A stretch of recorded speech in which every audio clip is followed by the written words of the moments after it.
随着英主的一声令下，破清会进入了从未有过的蛰伏期。五军都督府即刻起全面蛰伏，除土耳其的炼铜厂之外，所有死士与骁骑卫不得再踏出驻地半步，所有潜伏在世界各地的成员也都全部暂时终止了与上线的联系。从这一刻起，破清会仅剩下3位伯爵在外执行英主任务，常胜伯在华夏寻找林婉儿的下落，同时准备启程前往金陵调查叶晨的线索。钟永伯在全世界的军火黑市寻找 AK-630 近防炮的交易线索。至于定远伯云如歌，则在远东地区为常胜伯查缺补漏，寻找林婉儿。建功伯欧伯军被射杀的第2天，土耳其的炼铜厂的所有成员乘船离开了土耳其。被叶晨用灵气做过心理暗示的特使段立业，也与其他人一起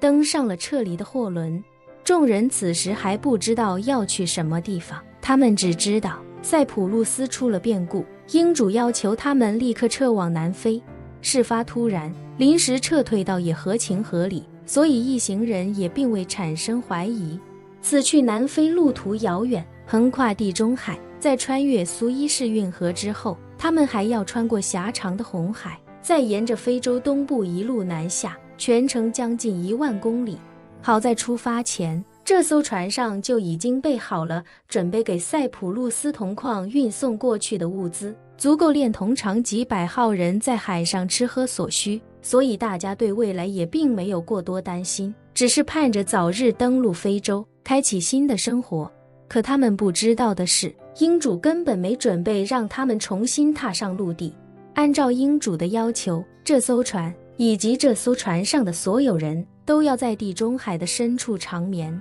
货轮出发1日后，当这艘船深夜行驶至距离苏伊士运河北口塞德港还有200公里的时候，引擎忽然停了下来，船很快便失去动力，漂浮在海面之上。多名焊工此时正在使用电焊设备，用拇指般粗细的钢筋将船只的窗户、舱门全部封住。甲板上所有能够移动的物体都已经被收入船舱之中，而且这些焊工也是在门窗内进行焊接，这也就意味着焊接完成之后，他们自己也出不去了。这些人焊接的速度很快，在将门窗都焊死之后，他们又快速返回到船舱，将所有舱门都从外面焊死。随后他们又来到底部的货舱，用钢丝网将所有的货物罩起来之后，又将钢丝网死死地焊在船舱的底板之上。做完这一切之后，几人来到一位中年男子面前，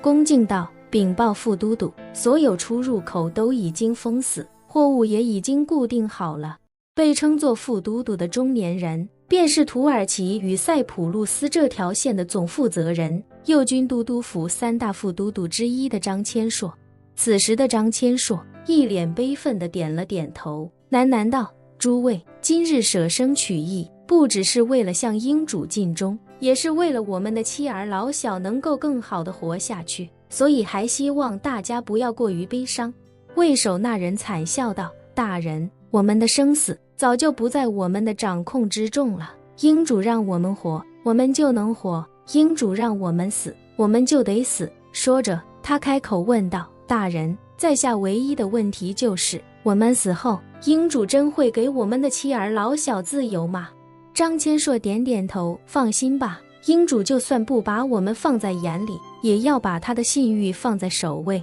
否则将来哪还有人愿意主动赴死？”几人听闻这话，稍稍松了口气。他们早就得到英主的命令，知道他们这一船所有人都难逃一死。更残酷的是，他们这几人最后的任务就是亲手毁掉这艘船以及这艘船上所有的人。而英主让他们死心塌地慷慨赴死的条件，就是在他们死后给他们家人自由。对这些人来说，没了解药，早晚还是个死，与其这样，不如干脆赴死，还能给家人留一个机会。其实这些人不同于骁骑卫，也不同于死士，是张千硕的心腹。张千硕带他们来这里上任的时候，他们的家人都没有跟过来，也不能跟过来。从他们来上任的那一刻，他们就肩负着自毁的属性，一旦这里需要被摧毁，他们便是自毁的执行者。而英主之所以这么安排，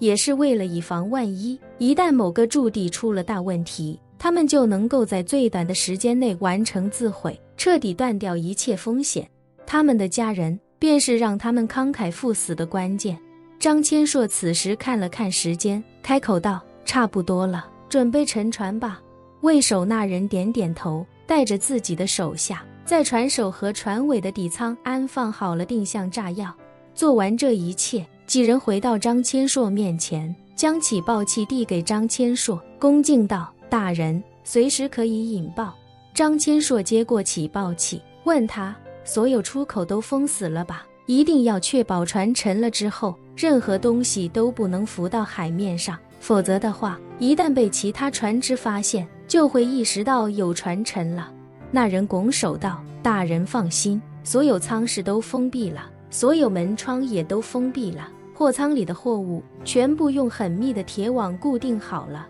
一旦起爆，海水瞬间涌入，船很快便会沉下去，而且不会有任何物品浮出水面。至于爆破产生的残片，因为都是铁的，很快便会沉底，不会浮到海面上，所以您就尽管放心吧。张千硕点点头，开口道：现在就剩下我们几个人还没固定了，你们跟我一起去船长室吧。遵命。几人跟着张千硕来到船长室内，张千硕便将厚重的舱门牢牢锁闭，随后拿出一瓶烈酒，倒了几杯，递面前的几人，随后开口道：诸位，我们共事多年，今日能死在一起也是缘分，这杯酒便当是为我们践行了。几人此时也都视死如归，重重点头，将酒杯接过。张千硕与几人碰了杯，仰头将杯中烈酒饮尽，随后拿起起爆器，不假思索地按了下去。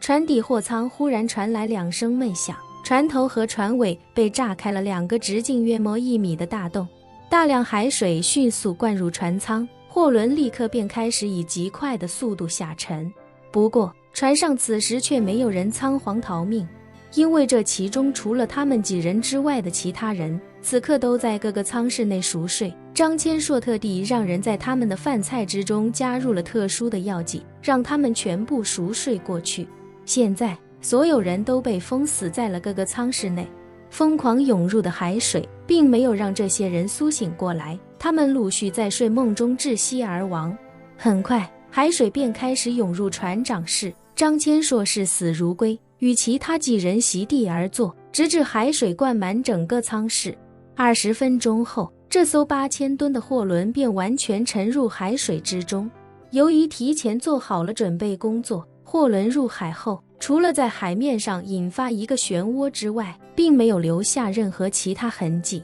整艘船像是一个巨大的牢笼，头也不回地沉入海底。本期视频结束，欢迎订阅我的频道，这样就不会错过精彩内容。